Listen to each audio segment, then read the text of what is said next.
Dito ay makikita natin ang sako-sakong tahong at ito ay dinadala pa sa iba't ibang lugar kagaya ng Davao, Bicol, Cebu at Manila.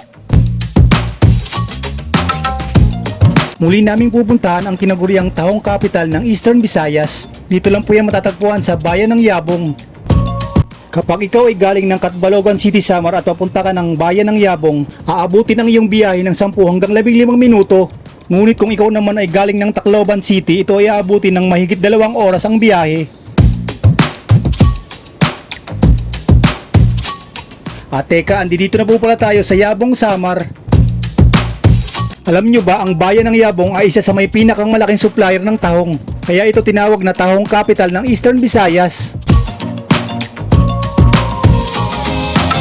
Bukod sa tahong ay marami din po pala ditong mga talaba at sugpo.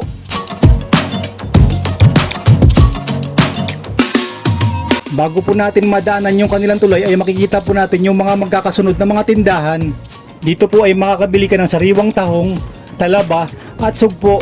Meron din pong tinitinda dito na tinatawag na sisi. Ito po yung nakalagay sa bote.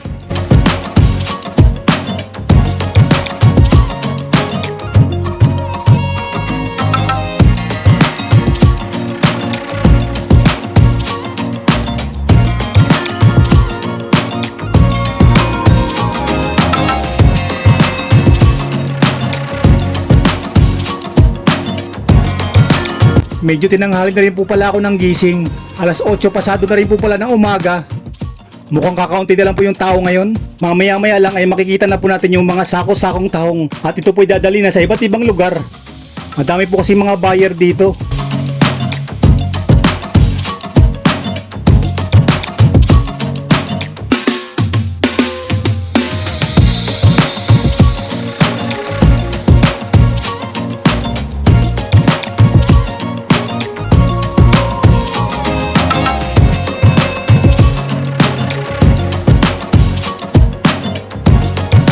Andito na po tayo sa mismong tulay at makikita po natin sa bandang ibaba yung napakadaming mga tahong. Isinasakay na po ito ngayon sa may truck. Makikita po natin mamaya ang mga proseso bago po ito dalhin sa ibang lugar.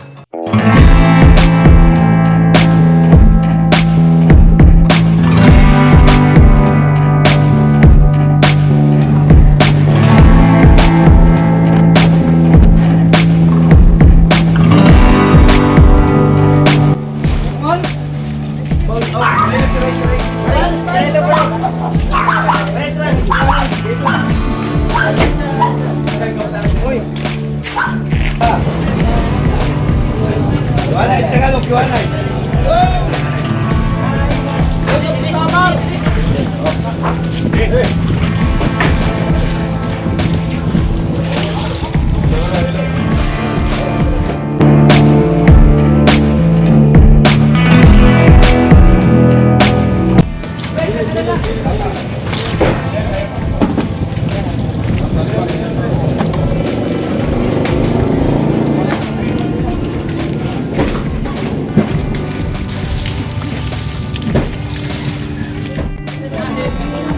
Siya bukod.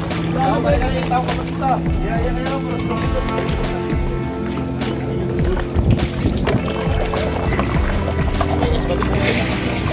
Ato ba sa likod ko ha?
Wow!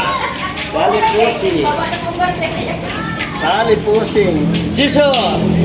Jason! Jason! Kanina kaya ako pantaw. Ano yun? Tanong ngayon.